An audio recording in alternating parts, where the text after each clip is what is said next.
Hi, my name is Aaron Foreman, and I worked on this app by myself. The name of the app is called Muncher, and its main purpose is entertainment. The target audience is kids.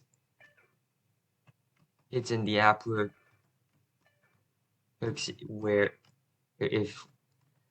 the player his X and Y positions exceed a certain limit, the limit being 50 pixels to 350 pixels in both X and Y, the game will end, and the score increases based off of if the player sprite and fruit sprites are touching, and is a random number between 1 and 10.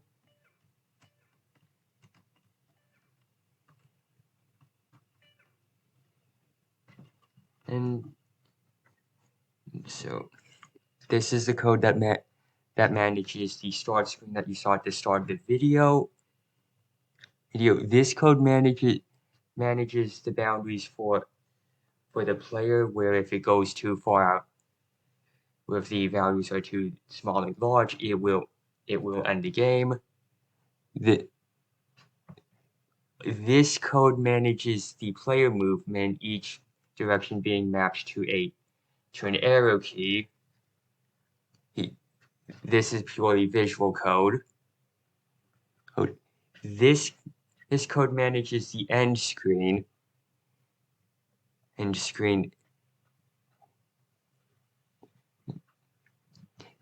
This manages player spawning and fruit spawning. I don't actually know why this code was in here. It doesn't seem to have any effect. This code manages the score, so every time the